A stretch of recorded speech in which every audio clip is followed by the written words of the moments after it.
후 첫 주일을 맞이하면서 사복음서를 읽을 때마다 이 부활에 대한 것은 안식 후 첫날 새벽이라는 말씀이 모두 기록이 되어 있습니다. 여인들이 무덤을 찾아갔을 때 이미 예수님은 부활하셨고 거기에는 수의가 객혀 있었으며 천사 둘이 이 여인들에게 예수님께서 부활하심을 제자들에게 가서 알려라 그렇게 말씀하셨습니다. 사복음서에 다 그렇게 기록이 되어 있습니다. 오늘 마가복음을 본문으로 해서 예수님이 안식 후에 있었던 일 중에서 14절에 그 후에 역시 예수님 부활하신 후에 어떤 사건들이 몇 개 있었습니다. 12절에 보면은 두 사람이 시골로 갈 때 예수님께서 다른 모양으로 나타나시기도 했고 이제 그 후에 11제자가 음식 먹을 때라 했습니다. 제자들은 함께 식사를 하며 그래서 동거동락했다 그런 표현도 참 좋을 것입니다. 거기에 예수님이 나타나심은 예수님 십자가에서 죽기 이전에 공생의 3년 동안 그렇게 하셨습니다. 우리가 성찬을 나누었습니다. 예수님의 마지막 식사가 성찬이 되는 것이고 예수님의 식사는 평소에 어떻게 하셨는지 대해서 몇 군데 나오긴 하지만은 마지막 목요일쯤에 저녁 식사는 떡을 떼어 너희들끼리 나누라 말씀하시고 이것은 곧 너희를 위하여 찢기는 나의 살, 음료, 포도즙을 나누어 주시면서 그 약속을 이루는 대속의 죽음의 피라는 것을 확실하게 말씀해 줬습니다. 오늘 음식 먹을 때에 예수님께서 그들에게 나타나신 것, 그들은 마지막 성찬도 기억할 수 있습니다. 그런데 예수님의 부활과 예수님의 역사하신 것을 직접 체험한 제자들이 말씀을 보니까 그래요.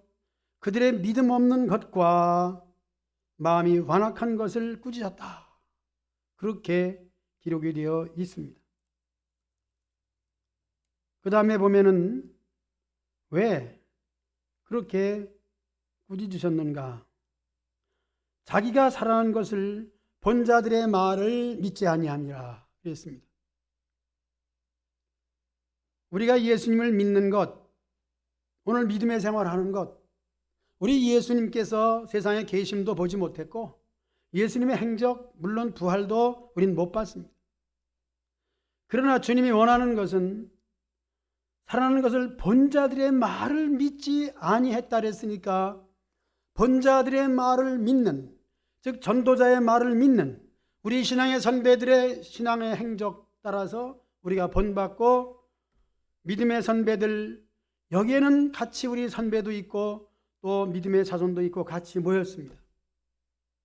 예수님은 이 세상의 모든 자연을 통하여 계시하시고 특별한 역사를 통하여 계시하시고 사람을 불러 그로 하여금 자기를 계시하시도록 보내주셨으니 일찍이 모세를 불러서 하나님의 구원하심과 하나님의 주시는 그 말씀을 돌판에까지 기록하면서 이렇게 전하기를 원했고 그것을 믿기를 바라시는 것 오늘 여러분들 기억하시고 또 직접 우리가 그런 데 동참하고 있기 때문에 그 상태를 아시기 바랍니다. 또 하나의 상태는 우리는 온전치 못하다 하는 것을 알아야 됩니다. 물론 제자들이 온전치 못하기 때문에 완악하기 때문에 우리도 그렇다고 말할 수는 없습니다. 그러나 실제가 그렇습니다. 우리의 믿음, 우리의 마음, 오늘 예수님이 책망한 것처럼 우리가 믿음이 있다고 자부할 수도 없는 것입니다. 또한 우리 마음이 부드럽고 하나님 말씀하시면 그 말씀을 100% 순종한다고까지도 말할 수 없는 것입니다. 그런데 지금까지 본문을 통해서 어떤 면에서는 부정적인 말씀을 드려서 저와 여러분들의 마음이 무거울 것입니다. 제가 무겁기 때문에 그렇고, 이 말씀을 읽고 또 읽어도 참으로 석연치 않고 어찌하여 제자들이 예수님의 부활을 믿지 않고 마음이 완악할까 하는데 무거운 짐이 눌려져서 어깨가 지금까지 무거웠습니다. 그런데 조금 전에 이 제자들의 모습, 오늘 말씀의 제목이 만민에게 복음을 전하라고 하셨는데, 이러한 상태에 있는 제자들에게 복음을 전하라고 하는 거예요. 자, 복음이 무엇이냐 하는 것은 예수님의 부활이 복음이죠. 예수님 부활하셨다, 이것이 복음이에요. 이것을 전하라고 하는 것입니다. 그런데 예수님께서 믿음이 없고 완악한 제자들에게 이 말씀, 명령이죠. 온 천하에 다니면서 만민에게 복음을 전하라고 15절에 말씀하고 있는데, 복음 전파의 명령이죠. 이 명령은 또다시 우리는 창조의 하나님의 능력과 예수님 말씀하시니 물이 변하여 포도주가 되고, 예수님 말씀하시니 파도가 잔잔해지고, 예수님 말씀하시니 죽은 나사로가 살아난 것을 믿습니다. 믿음이 없고 완악한 제자들에게 이 복음 전파의 명령을 내릴 때에 복음은 제자들이 물론 전하지만은 우리 예수님의 말씀의 능력이 나타난다는 것입니다. 그래서 제가 믿음이 없고 연약하지만은 하나님께서 창조의 능력으로 지금까지 쓰셨고, 오늘날 여러분들이 이 말씀을 듣고 제 인간의 모습은 참으로 보잘것이었고 말씀의 재능도 없지만은 여러분들을 하나님께서 강한 손으로 붙잡아 주시어서 이제까지 주님을 믿는 믿음에서 이탈되지 아니하고 오늘 하나님 앞에 서 있음을 여러분 감사하시기 바랍니다. 약한 자를 들어 강한 자를 부끄럽게 하신다 그랬습니다. 미련한 자를 들어서 지혜로운 자를 또한 부끄럽게 하신다고 하셨는데, 나를 비롯해서 여러분들이야 뭐라고 평가할 수는 없지만 오늘 제자들에게 책망한 것을 보면 믿음이 없는 것과 마음이 완악한 것을 꾸짖으셨으니, 오늘 여기서 내가 믿음이 있노라, 나는 마음이 부드럽고 온유하고 겸손하다고 말할 사람이 어디에 있겠습니까? 너나 할 것 없이 인간은 또 예수님을 믿는 저와 여러분들이 자랑할 것이 아무것도 없다는 것을 아시고, 특별히 오늘 말씀의 제목은 만민에게 복음을 전하라이면서 저는 겸손이라는 말씀으로 오늘 주제를 삼기를 원하는 것입니다. 왜 그러냐 하면은 하나님은 말씀하시니 그 말씀이 그대로 이루어지는 것은 세상 만물도 그렇고 사람도 그렇고 완악하고 끝까지 불신하면은 아무리 능력 있는 하나님 말씀이라도 이루어지지 않습니다. 그래서 하나님께서 일을 하시고 싶을 때는 어떤 사람을 정하시고 그 사람에게 기도를 시켜요. 그래서 그 마음에 소원이 부릴듯 일어나게 하시고 그 기도를 통해서 하나님이 일하시는 것을 성경 역사를 통해서 볼 수가 있는 것입니다. 세상에 하나님의 능력이 못 이룰 것이 없습니다.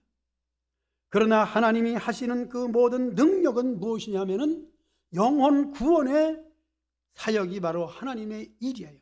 우리와 하나님과의 사이에는 놀라운 기적이 나타나기도 하지만은, 엄청난 사건이 벌어지기도 하지만은, 깜짝 놀랄 일들이 있지만은, 이 모든 것은 예수님을 믿고 구원받게 하는 그 역사를 위해서 하시는 거예요. 크지만은 그 큰 것이 우리에게 임할 때는 우리가 하나님의 명령, 복음을 믿어라, 믿는 자에게 라고 말씀할 때에 믿는 자에게 속하기를 원하고, 내가 하나님의 뜻을 받들어 기도하기를 원하고, 하나님의 뜻이 이루어지기를 원하는 간절한 마음을 통해서 하나님께서는 일하시는 줄로 믿습니다. 그 하나님이 원하시는 것은 무엇일까 하는 것, 제목 중에 제목되는, 물론 제목은 만민에게 복음을 전하라 하는 것인데, 그 만민에게 복음을 전하라는 명령의 말씀을 순종하는 것이에요. 우리 믿음의 생활은 그래서 저는 순종이라고 오늘 말씀을 드리겠습니다. 순종은 무엇일까? 오늘 부활주일 지난 후 첫 주일, 본문과 좀 다른 맥락에서 순종을 강조하는 이유는, 순종하지 아니했다면 정말 연약하고 믿음이 없고 완악한 제 자신이 어떻게 오늘까지 믿음의 생활을 이어왔고 여러분과 함께 신앙생활을 하겠습니까? 저는 처음부터 그런 말을 했습니다.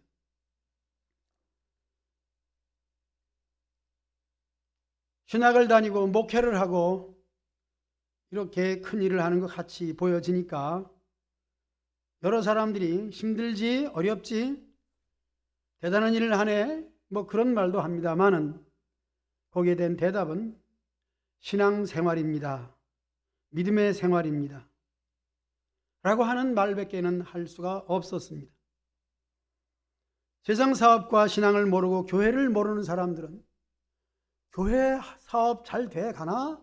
그렇게 물어봅니다. 그것은 세상적으로 교회도 사업으로 생각을 하고 교회도 어떤 수단으로 생각을 하기 때문에 그런 말을 하는 것을 기분이 나쁘지만은, 그러나 그들의 입장에서 말하는 것을 그대로 받아들이면서 믿음의 생활이죠, 예수님을 믿는 것뿐입니다 라고 말했습니다. 이렇게 말할 수밖에 없는 것은 제가 무엇이든지 신앙 안에서는 자신이 없었기 때문이고, 되어지는 형편과 처지 속에서 하나님이 몰아가시는 일 속에 그냥 순종이라는 것 그거 하나로 지금까지 버텨왔습니다. 대단한 일도 엄청난 일도 아무것도 해놓지 못하고 그냥 제가 신앙생활이며 하나님께서 이끄시는 그 길을 따라 그때마다 순종한 것뿐입니다. 제자들의 심정은 어땠을까요? 대표적인 사람 베드로를 생각해 본다면 그토록 주는 그리스도시요 살아계신 하나님의 아들이라고 예수님이 질문할 때의 그 답변은 100점짜리였고 베드로는 칭찬받을 만한 사람이었습니다. 그럼에도 불구하고 예수님이 끌려가시고 고난당할 때에 3번씩이나 예수님을 부인할 수밖에 없는 베드로를 생각해 봅니다. 또한 도마의 의심도 생각해 봅니다. 그것을 포함해서 예수님께서는 부활하신 후에 나타나셔서 음식 먹을 때, 즉 식사할 때, 이 세상에 있을 때 같이 했던 그 모습 그대로 그들과 함께 나타나시사 믿음 없는 것과 마음이 완악한 것을 꾸짖은 상황 속에서 예수님의 그 질문은 복음 전도자, 여인들, 그중에서 막달라 마리아는 7 귀신 들린 여인이었습니다. 예수님께서 그를 살려주었습니다. 그리고 그는 예수님을 끝까지 어떤 찬송가 가사에 내어 있는 것처럼 패물이용 잘하시고 천한 것, 부질없는 것, 들어쓰시는 우리 하나님의 능력. 그래서 막달라 마리아는 내 생명을 살려주신 예수님이기 때문에 무덤을 향하여 자기의 가장 소중한 향유를 부어드리기 위해서 찾아갔던 것입니다. 정말 보잘것없는 여인입니다. 그 여인에게 믿음이 있다 없다를 말하기 이전부터 그의 예모라든가 모든 삶의 형태라든가 사람들과의 관계 속에서 그는 멸시받고 천대받을 수밖에 없는 존재였습니다.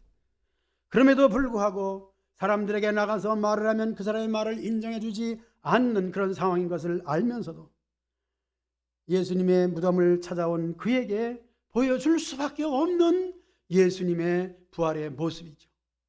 예수님은 부활의 모습을 왕이나 제사장이나 사람들의 앞에서 소리칠 수 있는 권위 있는 권세자들에게 보여줄 수도 있습니다.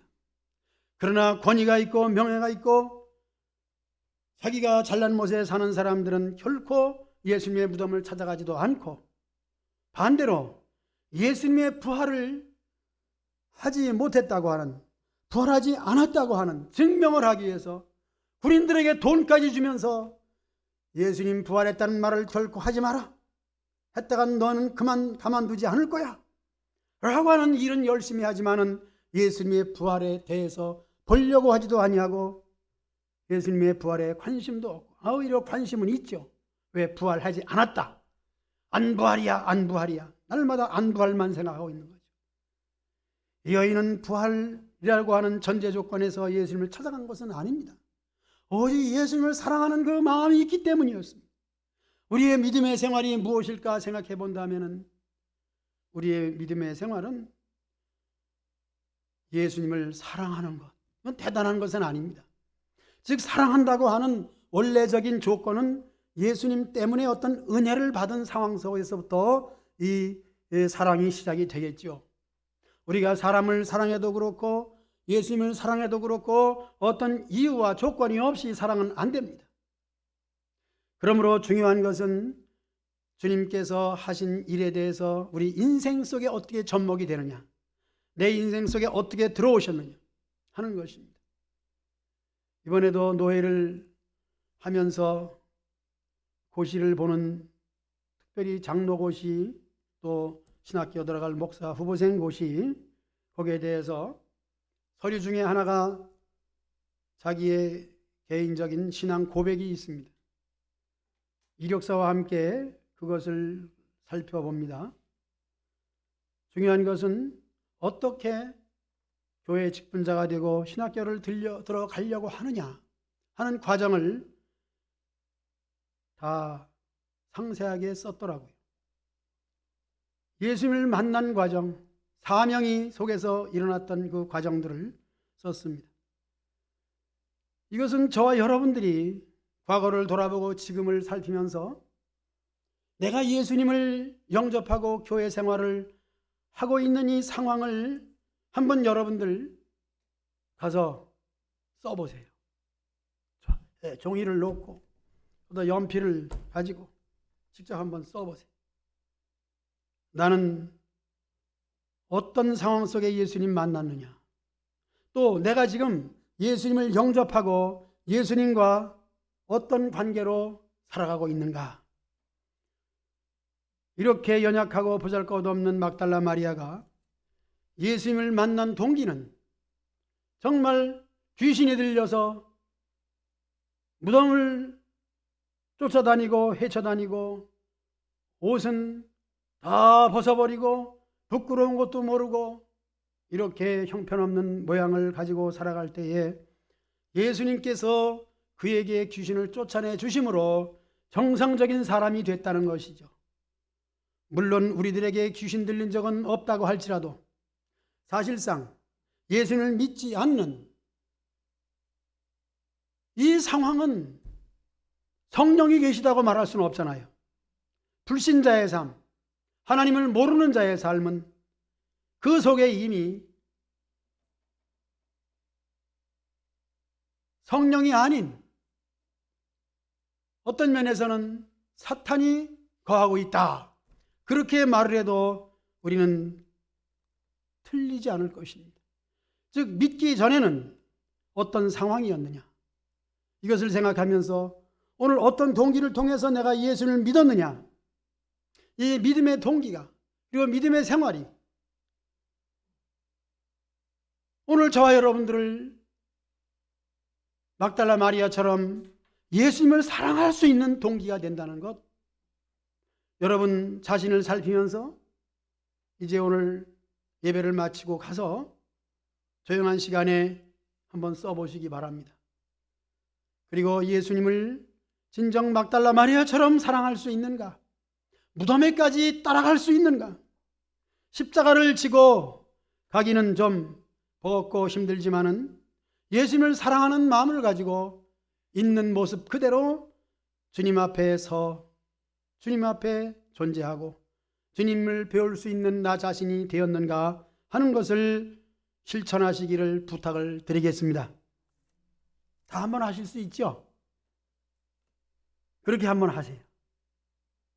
그리고 만민에게 복음을 전파하라고 하시는 이 말씀은 우리가 능력이 있어서가 아니라 오히려 믿음이 없기에, 연약하기에, 부족하기 때문에 말씀하시는 것인 줄로 믿으시기 바랍니다. 제자들은 그 모습이 어떻겠는가? 사실상 그들의 믿음이 없는 것은 제자들이 참으로 저는 똑똑하다고 생각을 합니다. 분별력도 있고 그들은 어떤 사람들보다 지혜롭고 모든 일들을 잘 할 수 있는 사람들입니다. 바보가 아니라는 것이죠. 그렇기 때문에 그들에게는 믿음이 들어갈 수가 없다는 것입니다. 어떤 믿음? 살아난 것을 본 막달라 마리아 같은 천한 여자가 예수님이 살아나셨다고 얘기했을 때 그 말을 믿지 않는 거예요.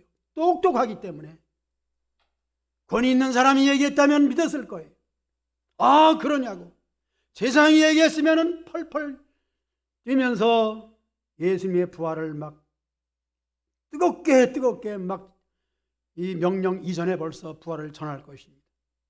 그러나 예수님의 부활을 이 천한 여자가 얘기했을 때 제자들은 어떻게 했습니까? 지금 본문 그대로 어떤 면에서는 골방에 문을 잠그고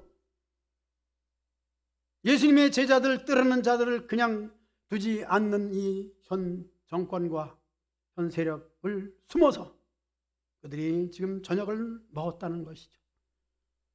그래도 먹고는 살아야 되기 때문에 목구멍이 포도청이라 그래도 먹어야 되지 않느냐? 예수님은 죽었어. 우리가 기대했던 예수님은 세상에 없어. 슬픈 기색으로 두 사람이 엠마오로 내려갔던 그 장면도 있지만은 오늘 14절 현장 속에서 그들의 마음은 실망에 젖어 있습니다. 이 실망이 무엇일까? 역시 그들이 똑똑하기 때문에 실망했다는 사실을 여러분 잊지 마시기 바랍니다. 우리가 살아가면서 실망한다 또는 불신한다 하는 것은 우리가 똑똑하고 교만하기 때문에 나타나는 것입니다. 그렇기 때문에 하나님께서는 우리 예수님도 그랬습니다. 고아와 과부와 눌린 자, 갇힌 자에게 그렇습니다. 목마른 사람이 샘을 판다 그랬습니다. 정말 예수님이 필요하다. 물론 예수님 이전에 하나님이 필요하다. 신적 존재가 필요하다. 때로는 너무 힘들고 어려워서 내 인생은 왜 이렇게 힘들까?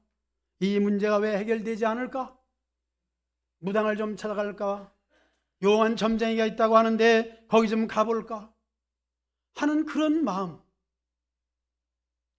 마음을 가진 사람, 아쉬운 사람입니다.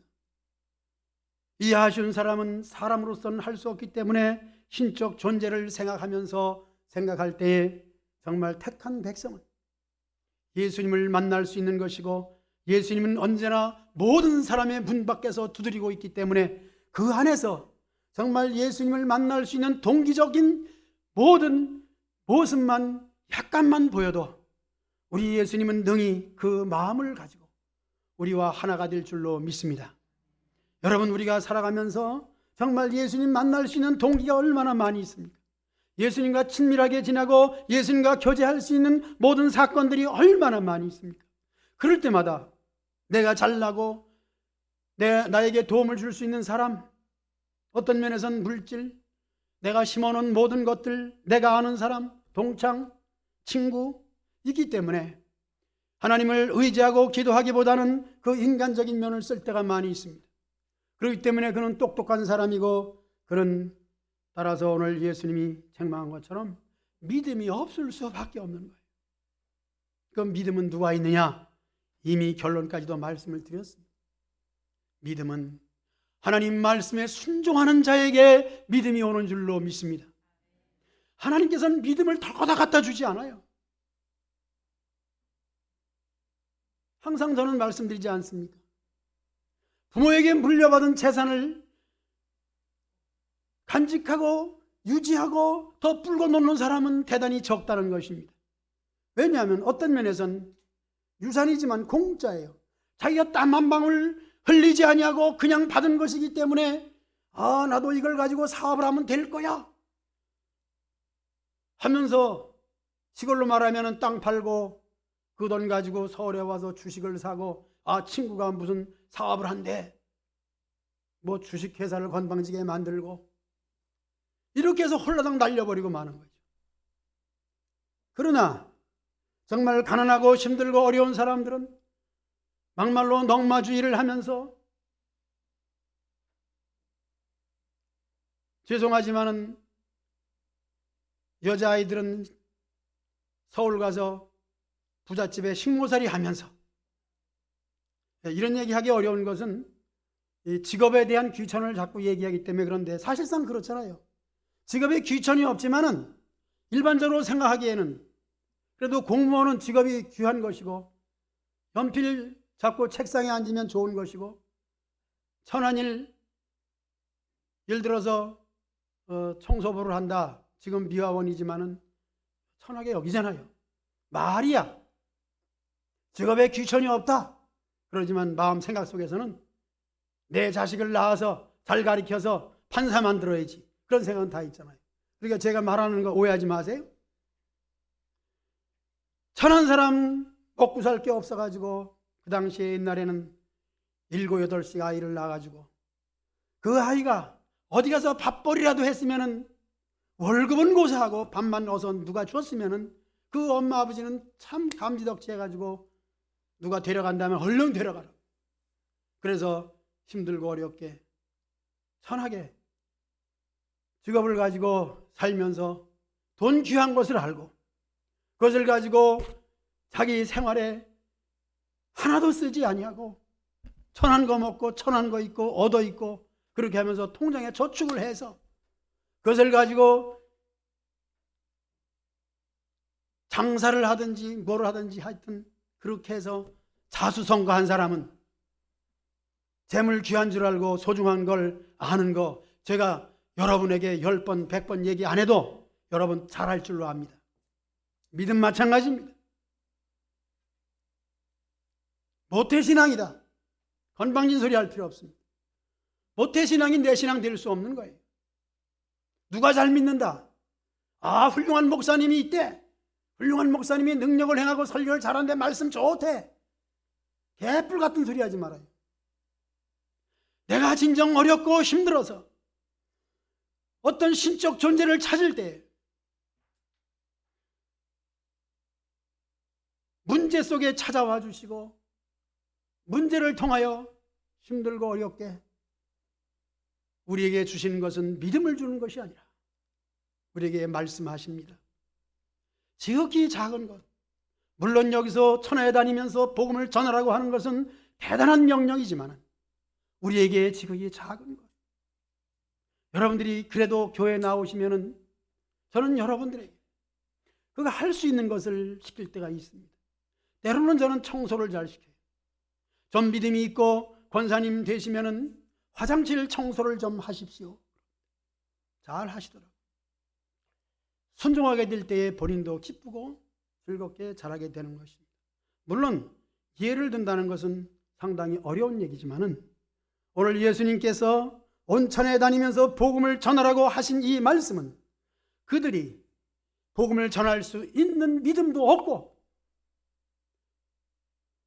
복음 전도자의 말을 무시했고 그들의 마음은 세상적으로만 똑똑했지 완악하여 사람들에게 판단만 하는 거죠. 너 잘못했어. 너는 이래서 안 돼. 부정적인 말만 하는 사람들이 완악한 것입니다.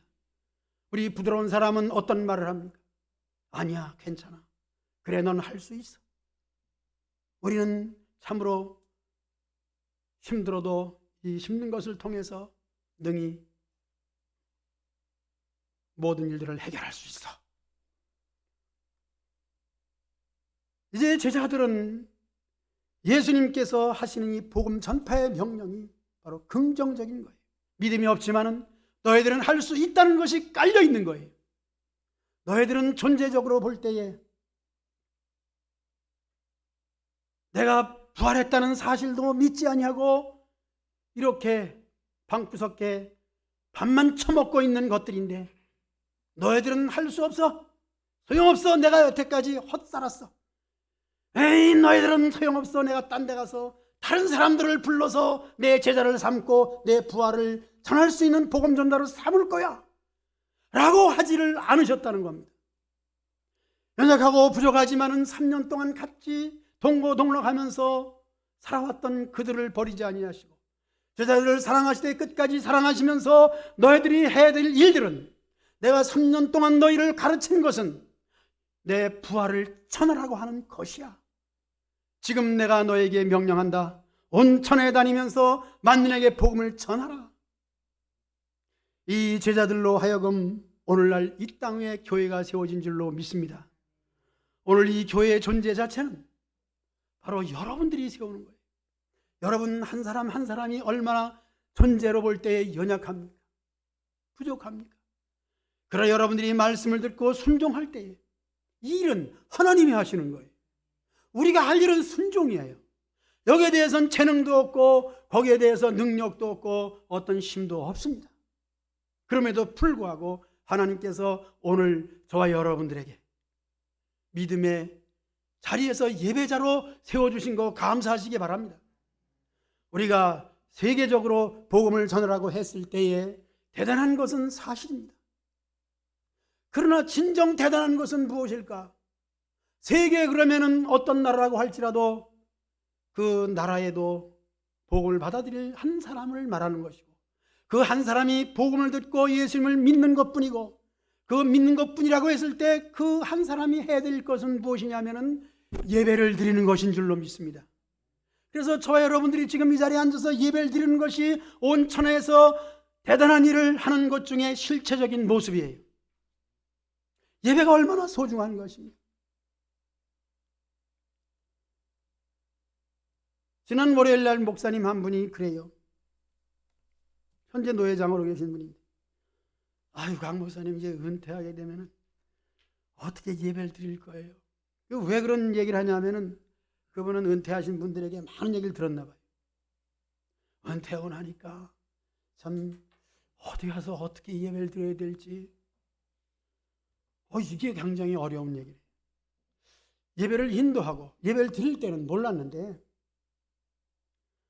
내가 마음을 두고 정을 두고 예배를 드릴 수 있는 그 자리가 그렇게 소중하다는 거예요. 그냥 있을 때는 몰랐는데 어디 가서 예배 드리지? 그렇게 될 때에 당황하더라는 것이죠. 그러니까 그 말씀을 듣고 나는 생각하기를 예배가 그렇게 중요한 것이고 예배가 그렇게 소중한 것이고 내가 예배 드릴 수 있는 자리가 그렇게 소중한 것이고, 다윗은 그런 얘기했습니다. 주여, 나를 주의 전에서 쫓아내지 마시고 성령을 내게서 거두지 말아 주옵소서라. 오늘 저와 여러분들이 예배를 드리며 찬송을 부리고 순서를 따라서 이렇게 할 수 있는 것 중에 하나는 성령님의 감동이신 줄로 믿습니다. 성령님이 어떻게 번쩍번쩍 역사하는 것이 아니라 우리의 마음을 감동하셔서 노래를 부르게 하고 말씀을 듣게 하고 성령님의 감동이에요. 그러므로 여러분, 성령님 내게서 떠나지 마시고, 즉 나로 하여금 찬송하게 하시고 또 나를 주의 전에서 쫓아내지 마시고 내가 예배의 자리, 내가 마음껏 충성하고 헌신하고 봉사할 수 있는 예배의 처소를 내게 떠나지 말게 해주시옵소서. 어떤 면에서는 자녀손이 대대토록 하나님을 예배할 수 있는 나 자신이 되게 하여 주시옵소서. 만천하의 복음을 전하는 이 위대한 사건 속에 실체적인 것은 내가 예배를 드린다고 하는 것입니다. 오늘 저와 여러분들이 위대하고 큰 것을 바라보지만은 다 그것은 뜬구름과 같은 것일 수도 있습니다. 그럼 무엇이 소중한 것이냐? 세계적 그러면 큰 것 같지만은 세계적 속에서도 한 개인이고 그 개인도 예수님을 영접하는 것이고 예수님을 영접해서 부활의 예수님을 믿고 인생이 살다가 예수님 재림하실 때 신부로서 예수님은 신랑으로서 혼인잔치에 들어가는 것인 줄로 믿습니다. 오늘 만천하의 복음을 전하라고 하신 명령은 지극히 연약하고 믿음도 없고 마음이 완악한 그들에게 하신 것이며 오늘 저와 여러분 같은 존재에게 명령하신 줄로 믿습니다. 나에게 명령하신 것이 무엇이며 내가 해야 될 일이 무엇이냐 하는 것을 순종함으로 믿음의 사람으로 살아가시기를 주님의 이름으로 축복합니다. 찬송하겠습니다.